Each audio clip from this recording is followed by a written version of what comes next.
Hey everyone, how are you? Welcome to this week's episode of our podcast. It's called Is Breakfast Included? Thanks for stopping by.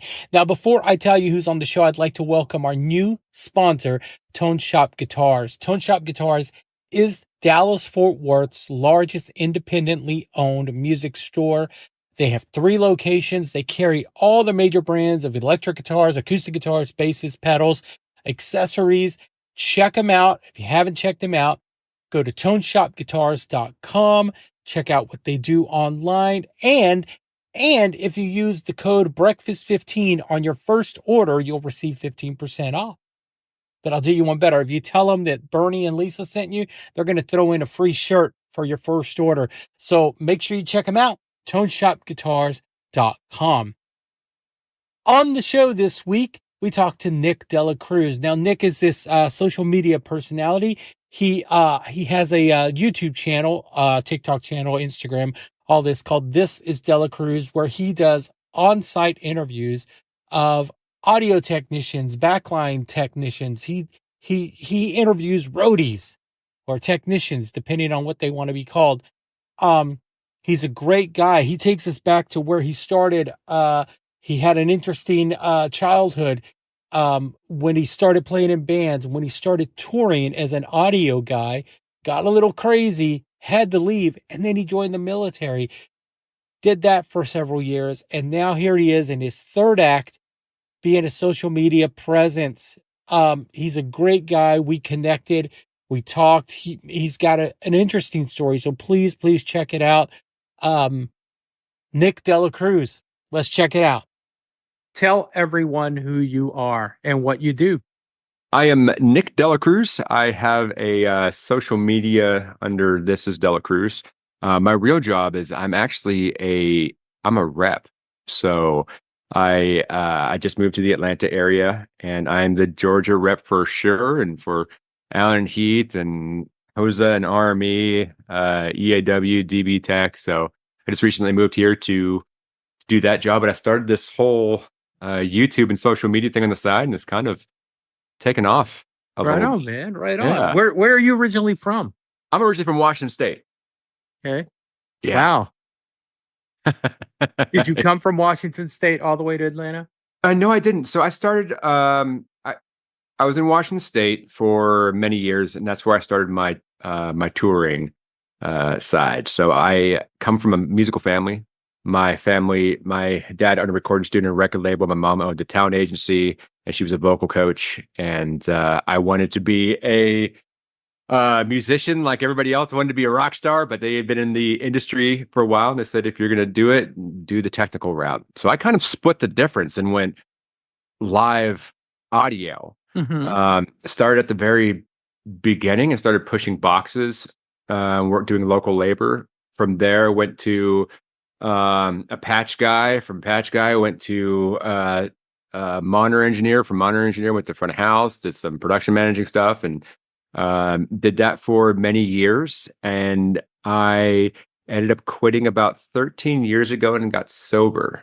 So it was a tough spot because my entire life was revolved around touring, and that was who I wanted to be. And I realized that I needed to separate myself from that entire industry, and I joined the military. So I spent 9 years active duty, got stationed down in Norfolk, Virginia for 5 years. I drove an aircraft carrier there, the navigation, and then I got orders to Millington, Tennessee.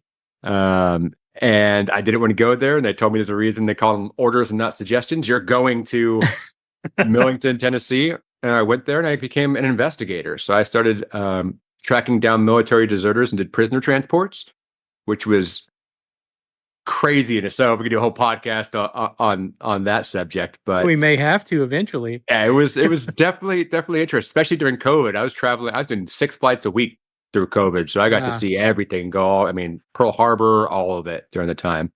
And I wanted to get out of the military, so I wanted to do a proof of concept and started a production company. And my business partner owned a company called Beale Street Blues Company.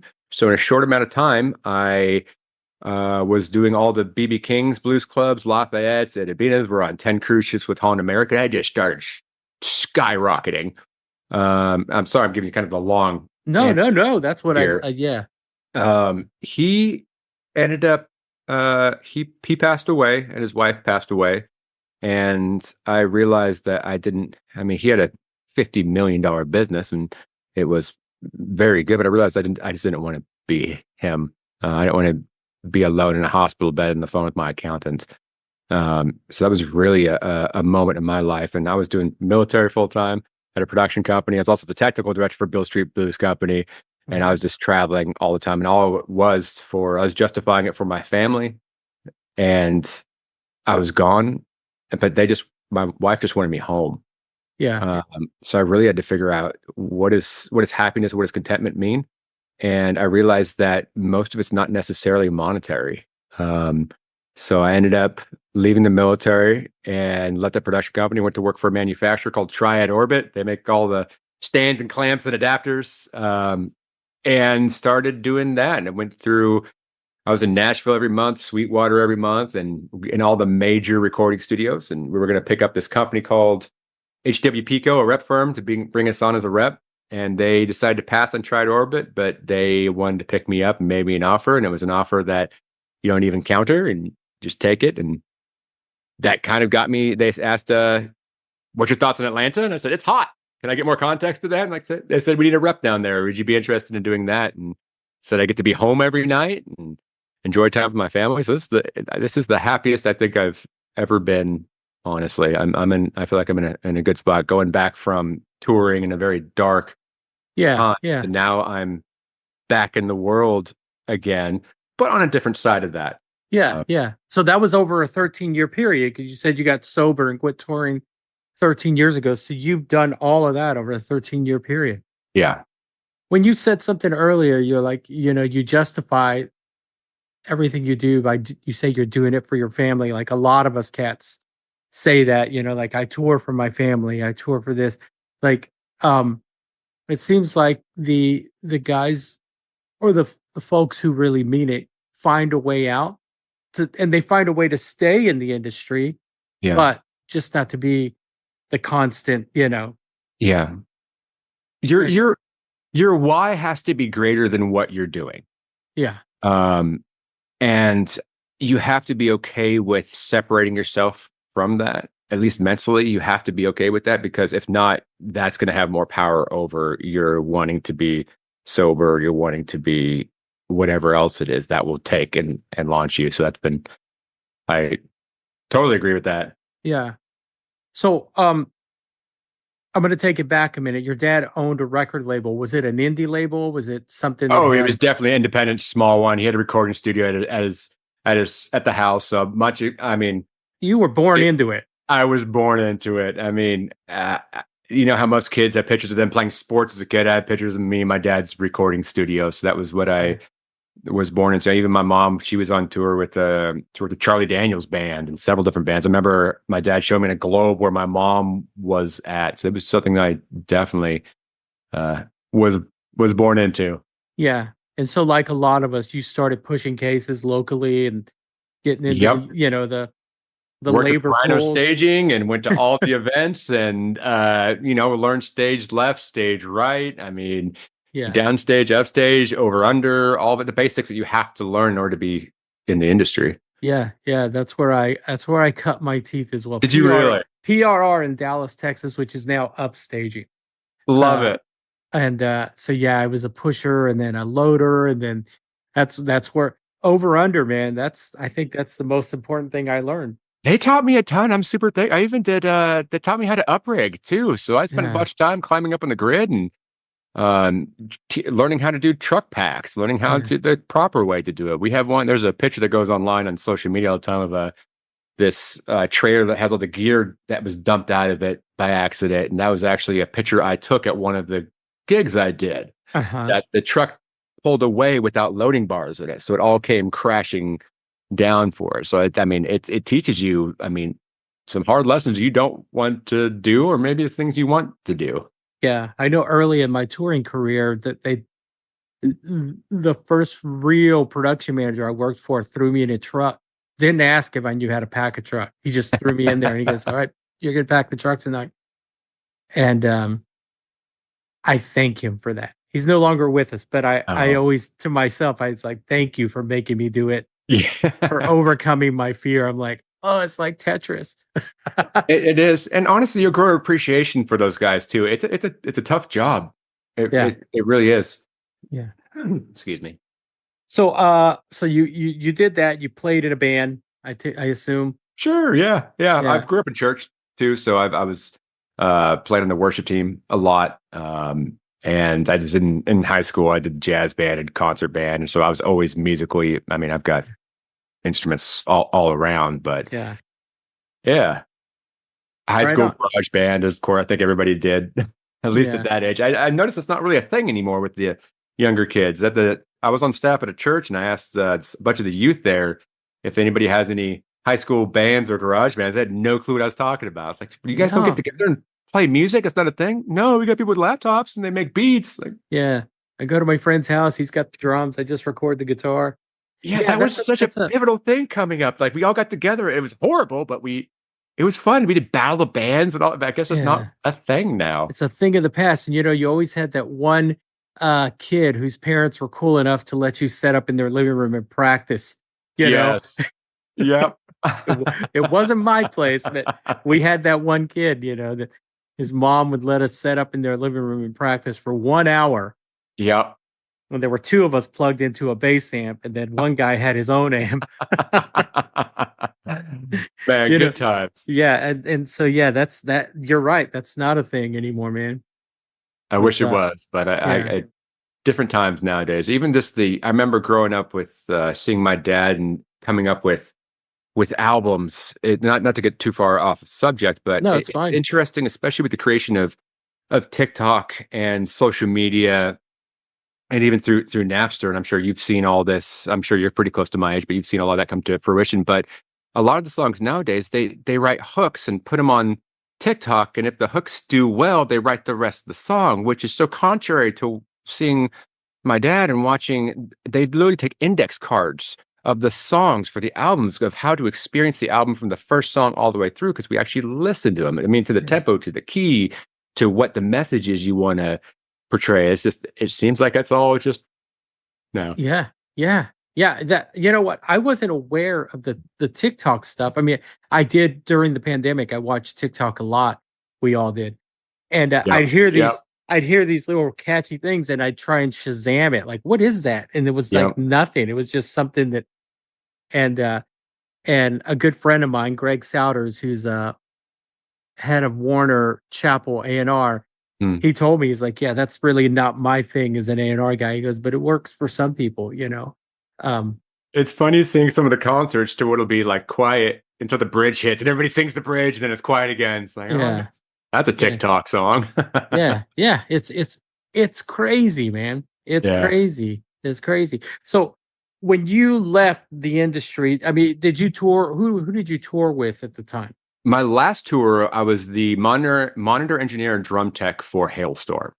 Okay. That was the last one, and I ended up getting fired off that tour. It was, and I deserved to be fired, and that was one that was a very tough one. That was the moment for me. Okay.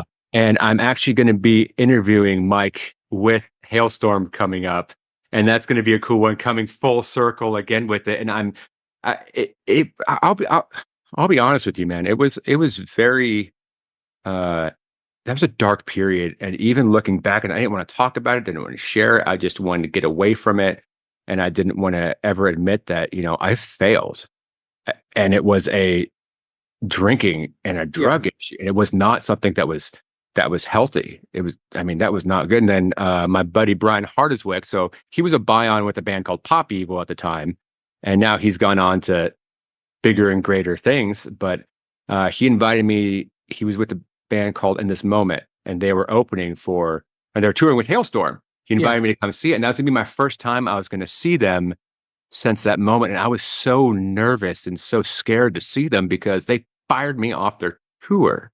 Yeah. So to go see him, I remember seeing RJ, who's the drummer, and he saw me and he gave me a hug, and I realized like this is all in my head. I'm Yeah. making this into a bigger issue Yeah. than it was. And even with talking with Mike, and there's no hard feelings there at all. But I needed that moment to realize that like I've got to get my life together. Yeah. Truly. Was there any type of atonement? Did you go up to them and say, "Hey, I'm sorry that Yeah. I I screwed up so bad you had to I fire me"? did. But it was so me focused, and they weren't even worried about me. And it's been so long ago that I built something up so much in my head to where it was going to Yeah. be this crazy moment. It was just no worries, and we're great. It's great to see you. Great to see you're doing well. And I mean, that was pretty close to the last time I drank, honestly. Yeah. So when you decided to leave and you decided to get sober, and you could tell me at any point, like I'd rather not talk about that. No, I'm Was all it book. just was it a cold turkey quit? Did you go through the steps? Did you join any I did group? not. Um, I um I left that tour and I was upset, and I actually went back to my hometown. I went back and stayed with my parents, and they said you got to do something. And I ended up deciding I was going to join the Air Force. Mm-hmm. And while I was doing that, I still continued to drink. And there was one night I actually ended up getting, I was in training for special programs with a buddy of mine, and we went to a bar. He ended up leaving me there, went with a couple girls, and left me stranded there. So I ended up, I knew the manager of the bar is like, hey, just come to my house. I'm about, a mile or two down the road. So I drove to his house, got pulled over, and blew a .09. It was like two above, and I Mm-hmm. got arrested and I got a DUI. And it took $5,000 in lawyers to eventually get it to where it got settled. And that got me, it ruined me for getting into the Air Force. So I had to go to the Navy for it. And that was another decision that my parents even talked to me, like, you got to figure your life out because this way is Yeah. not gonna be it. So that after that moment, I was like, I'm done. So Yeah. I put my entire life into my why was, I'm going to join the military. I'm going to be in the Navy, and I'm going to do this. If not, I have nowhere else to go. Yeah. Um, Was that a difficult transition coming from the life you were living into this structured, like you said, they're called orders for a reason? I would Was that a say difficult? I needed it, honestly. Yeah. That structure helped me not wander all around, and it gave me a mission and gave me a purpose and gave me something to focus on. And that gave me, like I said, my why for it. So if I have that, I'm a very goal oriented person. So if I at least have something I could be working towards, I'm good. And so I had to lose some weight, focused on losing weight, focused on eating healthy. And after that, went focused on getting to boot camp. Went boot camp, focused on uh, A school, and then from I'm sorry, C school, and then from there focused on my ship. And I had so many of these things. I just started focusing on that, and honestly, it was. Uh, I've never woken up in the morning and thought, "Dang, I wish I drank last night." Yeah. Yeah. And even since I've got married, it's I'm always even with my jobs, I'm always a safe spot. My wife always has she knows I've never put myself in a situation where anything can be considered happening, and I've noticed that there's always these compromising situations I put myself in, especially when I was drinking. Yeah. That tends to happen, like it's, like I said, I don't want to say, I've said this before on the show, like I don't drink. I grew up in a family who drank a lot. And, so there's, there's that whole thing. You have to separate your surroundings, Yeah, no yeah. matter. Yeah. No, but I So didn't do the AA stuff. It was more of a cold turkey, but it was an extreme cold turkey. Like I moved, I changed my occupation. I like my whole life was revolving around something else, and that's why I know I keep harping the why thing. But I had to if and I've had people that I still talk to that are in the industry that they want to get sober or they don't want to, but they know they need to. It's like, okay, well then you're not going to. I know that your love is this. So your love, yeah, when you tell me your love for this is greater for your want to be this. exactly. Right. Um, so you told me earlier, you mentioned earlier, you grew up in the church. Yeah. You played in worship. Is that a part of your constant recovery? Because I mean, no matter what, you're still in recovery every day. Yeah. So do you make that a part of it? Oh, absolutely. My faith is probably the biggest portion of that. And it's really I know um I know I'm a sinner. I know I'm somebody who is fails every day. But there's someone I can look up to and someone I can pray to and ask for forgiveness and take it one day at a time. Yeah. Not to get too weird with stuff, but it's something that is very big for me now. And if it wasn't for that, I wouldn't be where I'm at. Yeah. No, man, that's not, you're not getting weird at all. I toured with a guy on this last gig I was on well, on my current gig, Duran Duran, but we did a tour and I he had a scripture on his arm. And I asked him, I was like, "Hey, can you recite that scripture for me?" And he did it. And I said, "So it's pretty important to you?" And he's like, "My faith is probably more important than everything. It keeps Yeah. me." And this was at the very beginning of the tour. And by the end of the tour, like I had fallen in love with this guy's personality because he was so, you know, there was no uh what am I trying to say? There was no, like, he didn't go around preaching to you, Yeah. but you could just feel the goodness coming out of him. Yeah. He's such a good guy. I'd say his name, but I don't think he'd want me to. Uh, uh, uh, um, We'll talk offline. yeah, we'll talk offline. There are some questions I want to ask you offline too. So, Oh, please do. um, so you got this gig. You're the brand, or what are you, like a field brand manager? Are you a rep? I'm a rep. I'm the Georgia rep. So I handle Shure and Allen and Heath, and there's several other lines like Square V, Digital Projector, and RME. So I'm the Georgia rep, and I get to work with the different dealers. So I don't sell to end users. If there's an end user that comes to me and that wants to get hooked up with the product, I can help them out and connect them with a dealer. But I have my relationship is more with those dealers to be able to help them grow their business utilizing the resources that we have. Yeah, I have a couple of friends who work for highway marketing Cool. In the Dallas area, and they handle those same brands, I believe, in that area. That's all. They're great guys. Great guys. Yeah, Clayton Mills is probably one of my oldest friends. I don't know. That's if you know awesome. him. But so do you dig it? What you're doing now? It's the best job I've ever had, honestly. And I've been asked, I mean, even if this YouTube thing takes off, you can still do the rep thing. It's like I love it. My passion, my true passion. I love helping people, and I love networking, and I love helping people find solutions.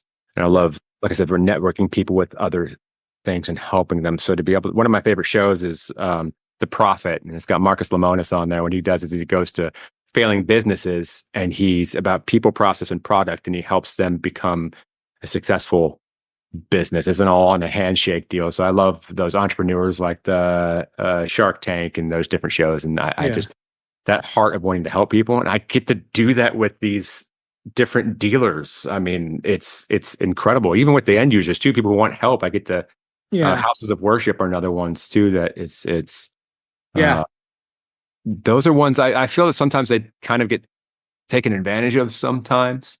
So because they say, "Hey, what do you have?" And they're like, "This is our best." Yeah, there's two ways for that, and there's also the people that just got taken to the cleaners and didn't get a proper solution. And it's hard with technology. Technology becomes obsolete eventually.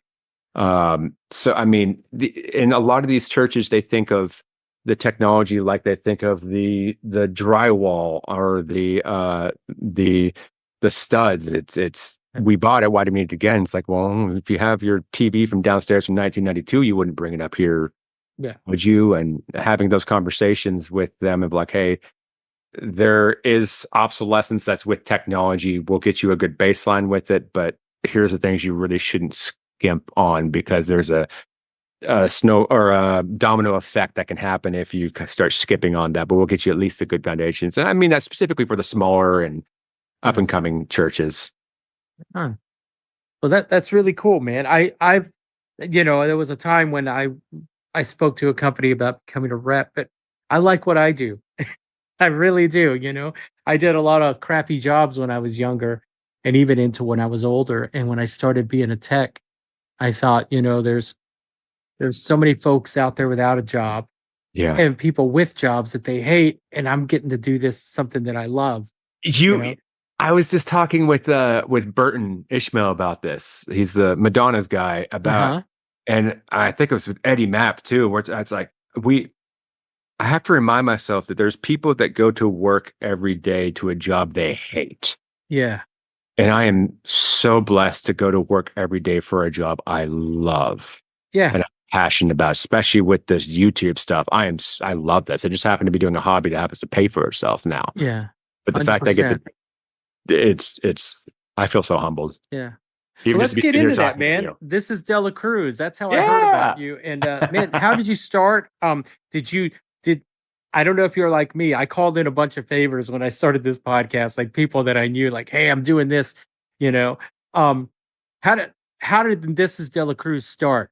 So it's interesting that there's a position. I was at Sweetwater once a month with Triad Orbit, and there was a position that was coming up for a creator, content creator position, and I had never done it before. I knew someone that worked there, and they had a panel of people that were getting ready to hire someone like this, and he was kind of my in. And I got to hear some information. I started. He said we got to submit.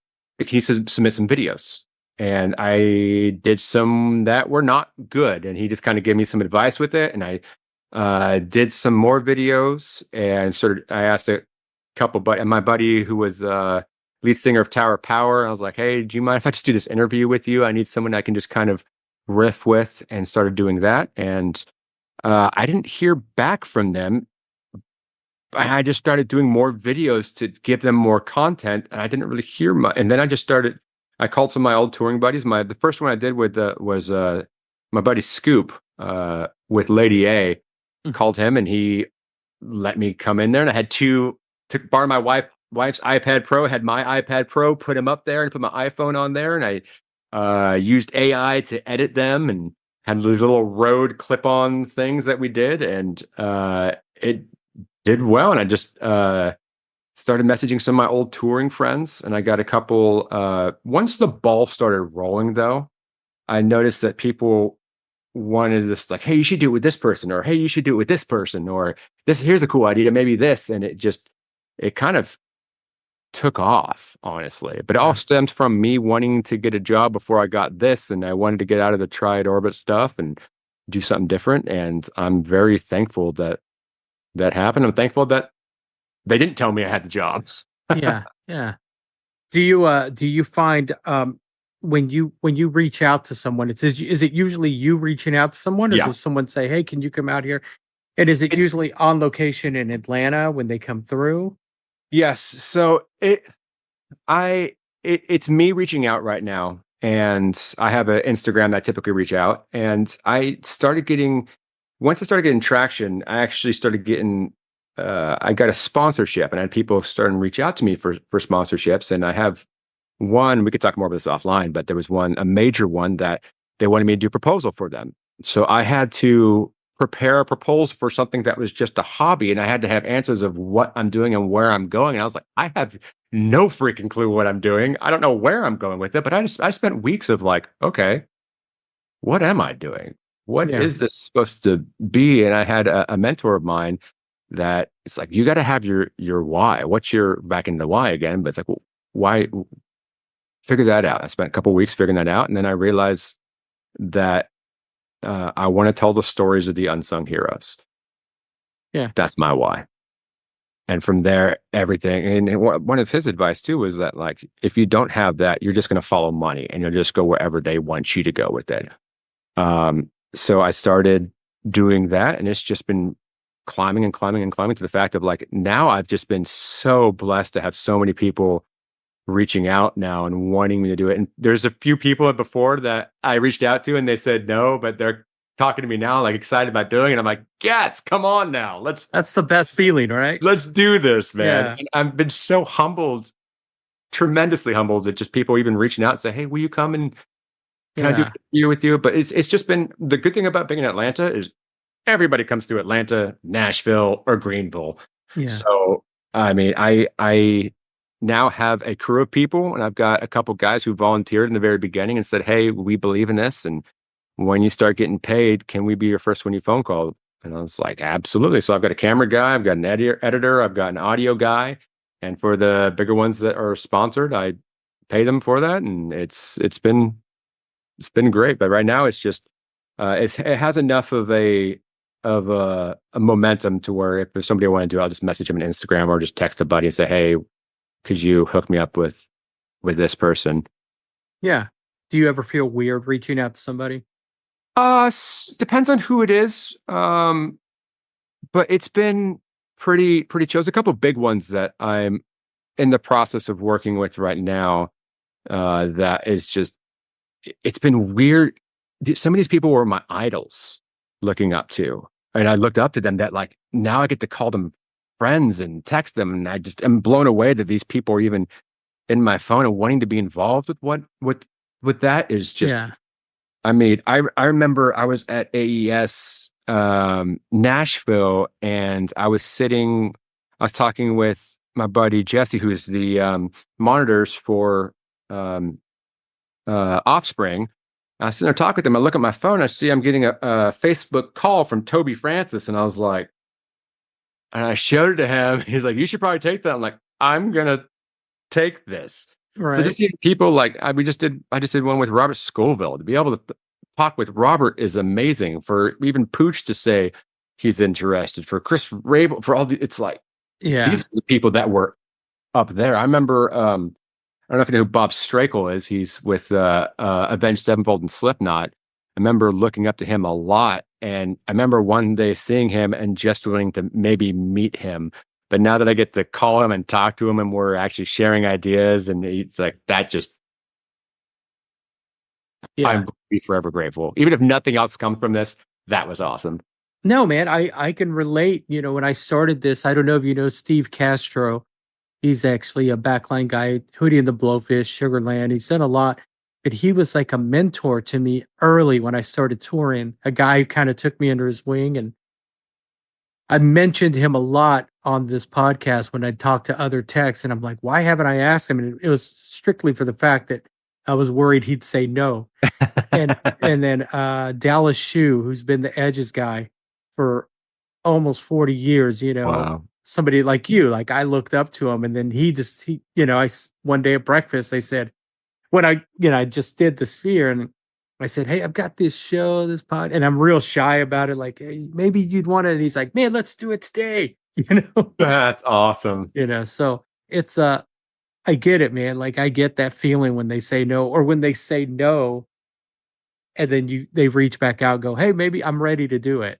You Well, know? everybody that there was two people that have said thanks, but no thanks. Hmm. One of them has reached out to me, and we're actually gonna looks like we're gonna do a video with him. The other one was just I ended up meeting him at another interview I was doing, and we got to talk a little bit more. And I just realized it was more of his personality. It was like he told me like, "Hey, I don't want to feel like an idiot in front of this." And once he understood like, "Hey, this is what I'm doing. It's just more conversation, and I just want to tell your story." A lot of people Yeah. do rig rundowns, and we'll get to equipment. We're all nerds. We'll get there, but I care more about you and what you're You. doing, Yeah. and how you got there. I think people relate to that more. Uh, Exactly. And I think that's where you and I are alike. We I and I do a lot of roadies, a lot of techs, and then I do like artists. I do yeah, independent musicians, cats like that. But I just want to know their story. Me yeah, being nosy, I just want to know their story anyway. But then I realized, hey man, there's a whole audience of people who just want to hear what's going on, you yeah, know, and they love it. They love it. I yeah. do a lot of guitar builders too.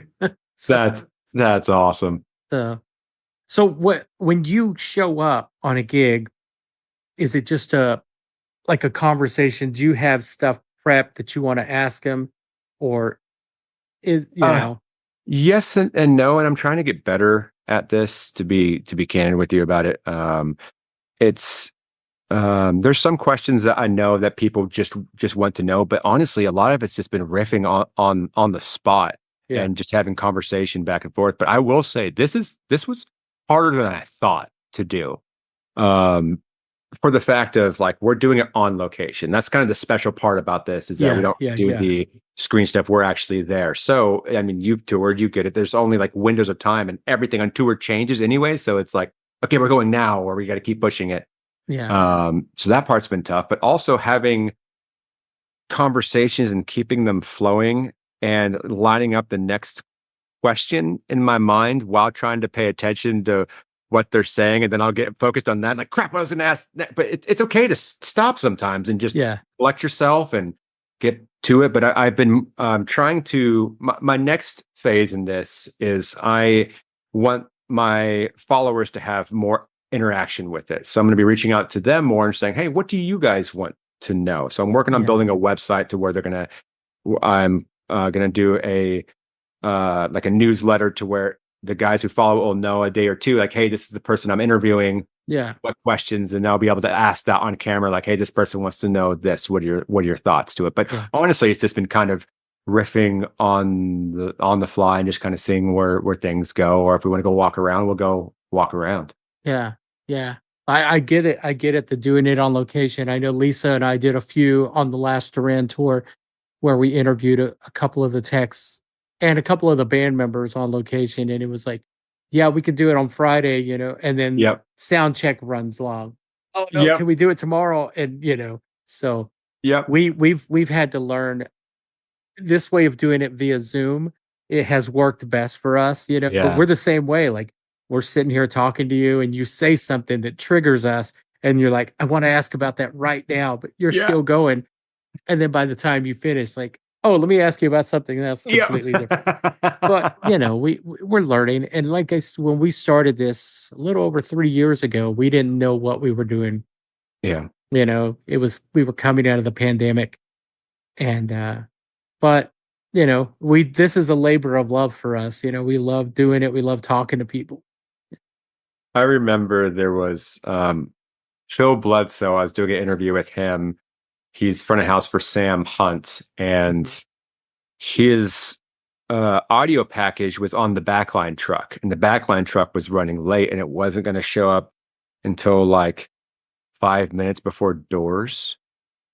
And I'm sitting here looking at it, and it's like, dude, I don't know how we're going to.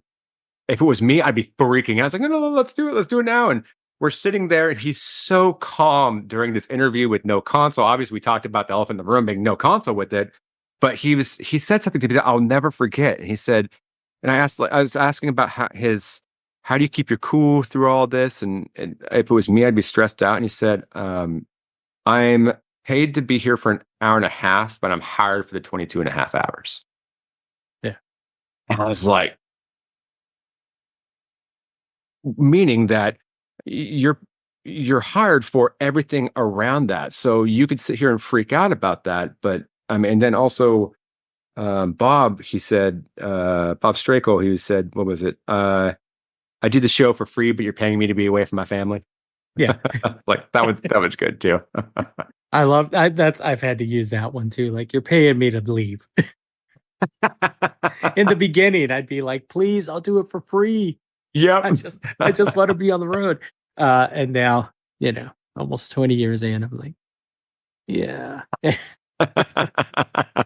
Well, what do you plan on for This Is DeLaCruz, man? What are the plans for that? Man, there's a few things that we're working on. I could probably tell you a little bit more offline with some of them because we're kind of working through it. But I will say this. We've been doing TikTok. TikTok has been really launching. I mean, I've been doing a lot of lives. And I mean, we did Pantera, and I was live there, and I had almost 50,000 people on for that. I did one with Madonna. We had like, I don't know, 13 or 16,000 people on for it. And I've noticed the number one question I get is, how do I get started? And who's hiring? And where do I go for school for this? We're playing around with that idea of being able to, my why, helping, telling the story of the unsung heroes, and maybe be able to help with some mentorship or be able to help with some education. So those are kind of some of the things we're playing around with right now, and figuring out what's the best way to do that. But we're also looking at, I've had requests from artists, surprisingly, that want to tell their story of their live production. So one of the things I'm rolling around my head is from studio to stage. And what does it look like from that song to actually performing? When do you, I mean, what do you look for when you hire engineers? What do you look for when you do a crew? What's your thought process in going into actually performing it, doing the lights, the entire theme behind that? So we're looking at possibly also going into that avenue of telling the story of these members, but still telling the story of the engineers and how they got there. So what are the artists actually looking for that? So those are a couple of things we have, but I've got 57 bands lined up right now. So, I mean, having a marriage and also doing this rep thing and also doing this social media thing, it's a lot. Yeah. So I have been, the interesting thing, and I'm sure you'll relate to this a little bit too, is that with this social media stuff, there's no course for it. There's no there's no career path for it. I'm just figuring it out as I go. I have no clue what I'm doing. I look back at the videos and go, eesh, maybe I shouldn't do that, or here's an idea. But I've got some mentors that I've now brought in that helping me with the vision and staying on track. Because I could be a little scattered. I'll just throw things at the wall and waste money at different ideas to help me keep me focused and on track with this. They've been so incredible. But I'm sorry, I'm trying to be vague with what the future, but we've got, I mean, I think we're not doing much this month, but next month I've got, let's see here, 1, 2, 3, 4, 5, 6, 7 interviews I'm doing. And I'm just trying to take these on right now and see what happens. I know, man. Well, that man, all that sounds amazing. I love your channel. I appreciate it. Even being a tech, I love to hear about other I say roadies, but other techs, on the road and to hear their story, man. Yeah. But yeah, I look forward to seeing to watching more and to catching up with you. Man, I appreciate it. Thank you so much, man. Yeah, it's been great I mean, this has been awesome to be able to even do something like this. Really. Yeah, I know when I asked you, you were like, no one's really asked me. It's my first one I've done. So Thank you, it's man. like, wow, cool. I would love to sit and talk. I mean, it's so fun to be able to, it's weird being on the opposite side of this because usually I'm asking the questions. But it's you in the hot seat. Yeah. Where can people find you? And this is DeLaCruz online. Do you have everything? Everything is either Nick DeLaCruz or this is DeLaCruz. So you can YouTube Nick DeLaCruz and it'll pop up. You can see me on Facebook at Nick DeLaCruz, Instagram, and everything's under this is DeLaCruz, but you can look at Nick DeLaCruz and it'll pop up. It'll bring it up. And yeah. Okay. I do thank you for your time today, Nick. No, thank you. Like I said, I know I cold called you. No, it was great. Thank you. It's the honor's really mine. Our podcast, it's called "Is Breakfast Included?" and you know that term. Yeah. If we were having breakfast, what would you have? Ooh, I'm a waffle guy. I love waffle, but here's my thing. I don't like syrup.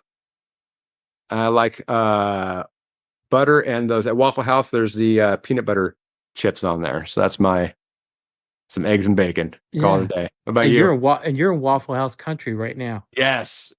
I'm originally from Texas, where there's like a Waffle House on every corner. So I will say one thing I cannot get with is the chicken and waffles. I can't get on that bandwagon. Syrup doesn't belong on chicken, and gravy does not belong on waffles. You want to know something about chicken and waffles? The best chicken and waffles I ever had, and this is going to be blasphemy in some people's minds, was at Crossroads Kitchen. It's an all vegan place in California, and it's the best chicken and waffles I've ever had. It's not chicken.